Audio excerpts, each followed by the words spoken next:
Hi, I'm Ari, I'm the Oak Witch, and today's video is going to be about curating an effective craft.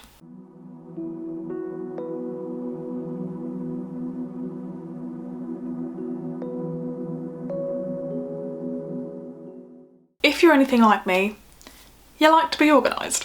And this goes for my personal life, my work schedule, but also like my craft. And I thought I would share with you guys today the things that help me keep my craft organised, efficient, and just like help my brain get to that point where I can practice the way that I need to because of my surroundings and my environment and allowing that to happen. I just thought I'd go through some tips and I hope that they help some people. So you know what, let's just dive right in.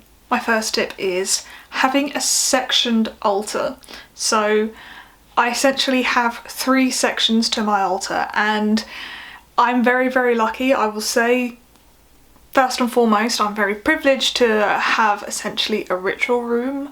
I live with my partner and he's very graciously allowed me to basically have our second bedroom as my ritual room. So I'm very, very lucky and I am very grateful. So I have the space in order to have basically what is a TV stand, and I've made it into an altar because I just needed something that was not going to take up too much room, because I still like to move about the room and do, you know, ritual stuff, but also something which is big enough to be able to do certain things that I want to do, because I like decorations. I like making it look pretty without that taking over what essentially I need it as, which is like a working space, a craft space. So my tip is having a sectioned altar space. So with this TV stand layout, I've essentially split it into 3 different sections. I keep looking over here because this is where my altar is, by the way. So I've basically got it split into 3 sections. The first section on the left here is like my divination station, which I love that name because it rhymes and it really pleases me. But I basically have at the back my decks, my casting lots kits, and a divination candle for my spirits, and then I'll have a section basically with my mats to do the divination. So this space, having it specifically for divination, really helps me because it's like, okay, when I'm here, this is the headspace that I'm in. I'll light my candle and I'll get into that. In the centre of the altar, I have basically a blank space for working, journaling, writing. Yep, nothing much more to say there. And then on the right hand side I have my ongoing workings bit. So I won't show too much of that because obviously they're my own personal workings, but that is basically where things that are ongoing spells will stay there, and if I'm doing spells maybe I'll like put stuff there as well. So yeah, that is my tip. It's really, really basic, I know, but it has just helped me so much in organising, compartmentalising my craft and what I do the most and how I can create a space that helps me sort of follow that through. Underneath is just a whole bunch of stuff. I won't do a proper altar tour, but it's just a whole bunch of things like candles and jars and like actual like candle holders and my cauldron and things like that. So that is essentially my working altar, I guess. I have a separate altar for my spirit worship, spirit work, which I think has helped me separate my like working craft altar and my actual spirit veneration, worship, whatever altar. I don't know, I like having the different surfaces because I think one is a bit more for me only, my magic, which is obviously still influenced with my spirits, but something more direct as worship, veneration, having their own space works really well for me, having that separate. So I have that as well. So I think again with like the sectioning off different altars just really helps me, and obviously this is a tip for those people who have the space to do so. I know it's very like, it's all well given this tip when you have the space, when you have the means to do so, but even if it's something really small, I think it can still work the same. You don't need loads and loads of space. Just having it separated for me helps my brain. So if you're anything like that, that may help you get into the right headspaces for certain aspects of your craft. That's how it works for me. Going on to this idea of altars, many people talk about like having a travel altar, and I never really did growing up, but ever since becoming an ecologist, working out in the field, going like basically my job is going through nature, right? So I'll have a lot of general ecology kit with me. So I'll have like a hand lens, I'll have my binoculars, I'll have like a torch, I'll have some plastic bags to, you know, carry stuff. I even have like little jars to store things like badger hair if I'm doing a badger survey, things like that. So I'll have my ecology kit, and so it just made sense to also have a travel altar as well to sort of go coincide with it. So I thought I would share with you my travel altar, and this is my travel altar. Nothing really that special. It's just a little bag that an old friend of mine like just gave to me, and I just stuck some of my pins on it because they're super cute, and I'll just like shove it in my main bag. Anything can do, it doesn't need to be fancy. I did have something different for a while, but I've now changed that. But this is essentially it now. I have my journal, which I have a habit of starting a lot of journals, but I'm determined to stick with this one and finish it through, and I won't share inside it because again it's my own personal craft, but it's just very pretty green man. So that I'll take with me everywhere, because if I am inspired by something, if I have a spiritual experience, if I am working on the go somewhere, then I'll want to write it down. And yep, that's what that does. I have some cards. So these are just playing cards, but they're wildflowers. I really like these as a cartomancy set because they're really pretty. They basically are playing cards, but each card has like a wildflower, a British native white wildflower. And it's just so lovely. I love them so much, and yeah, obsessed. And it's really nice because obviously you can use them as like cartomancy cards, but they also have like the added symbology with the flowers. It's obsessed. Anyway, I have my belemnite, I have my hagstone. Gotta always carry a belemnite and a hagstone. You never know. And I have some spells on with me, which I'm gonna go into. I have my witch's ladder, and the start of the show is my travel grimoire. So this is like something new to my practice, and this is like another big tip I have for curating an efficient craft, is having something on the go. These are like flashcards.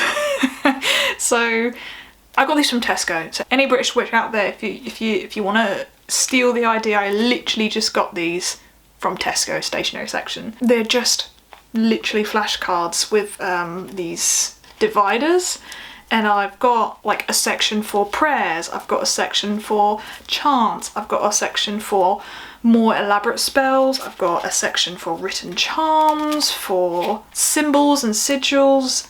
Yeah, so I've collated all of the English folk magic spells that I've researched, use regularly in my craft, or ones that I have made myself, prayers that I have read from a book and really connected with, and included these in here. Prayers that I've written myself, ones that I use regularly.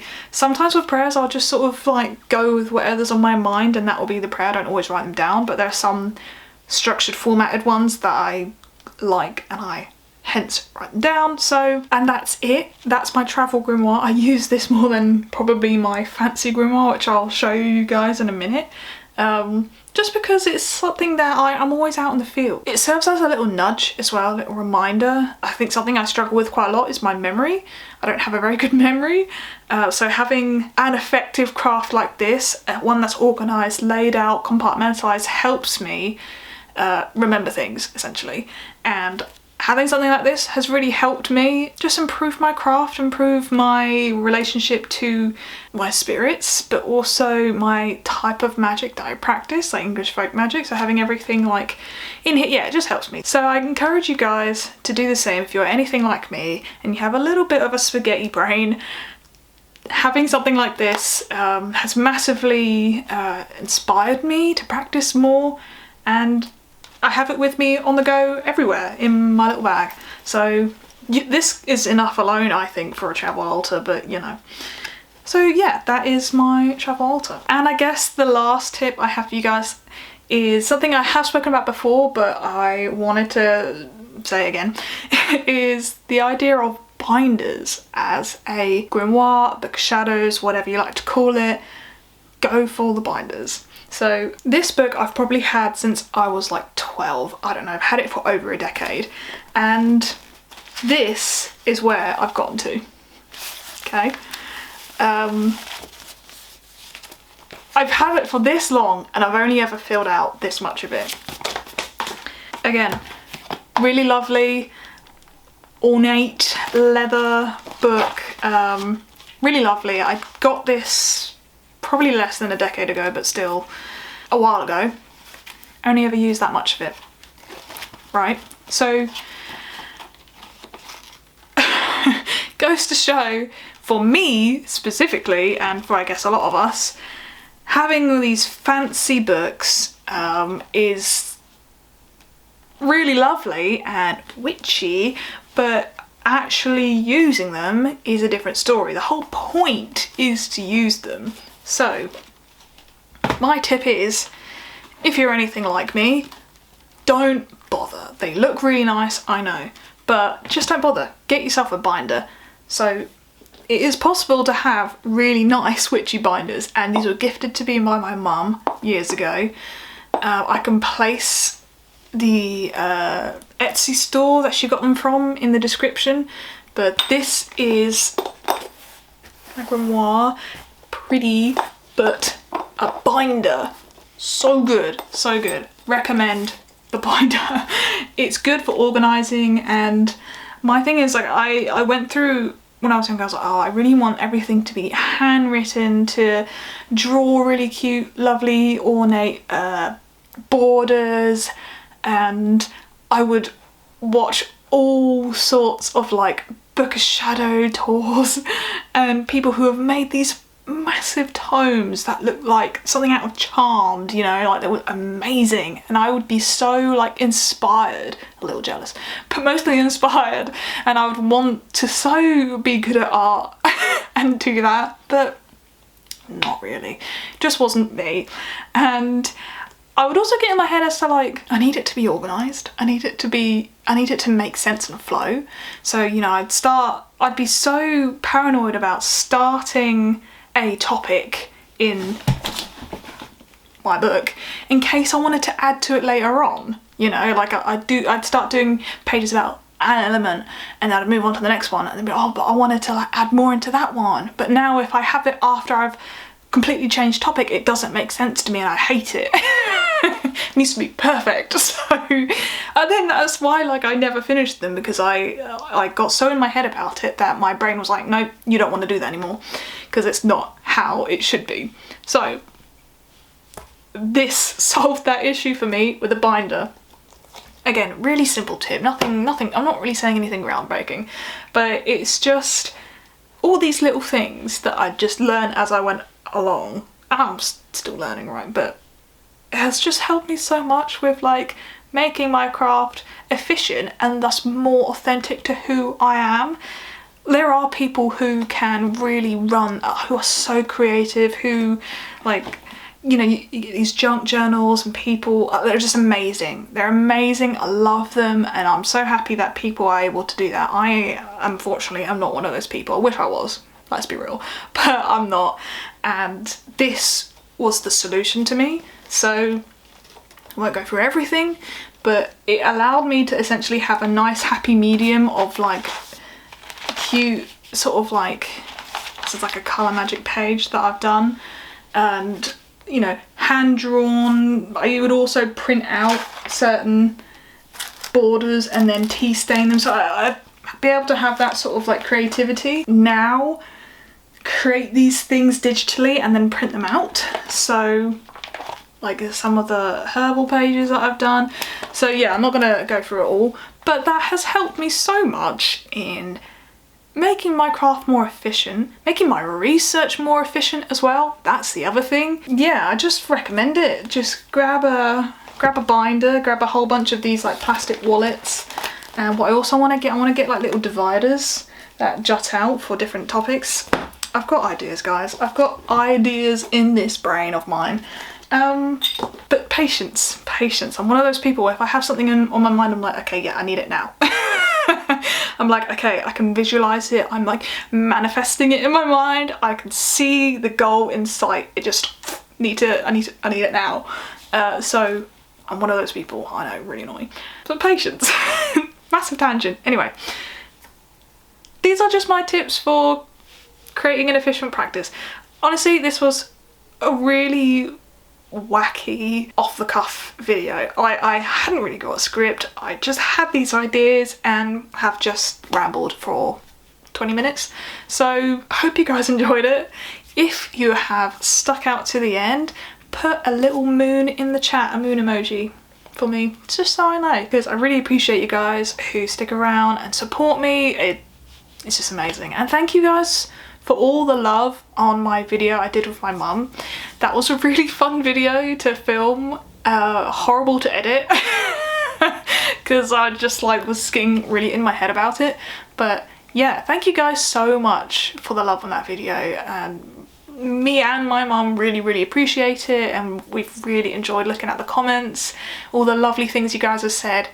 And yeah, I mean, there's a lot of stuff that I wish we expanded on, talked more about, gave a little bit more nuance about, but there will be future videos, don't you guys worry. So yeah, thank you so much for watching, and I will see you in the next one. Bye.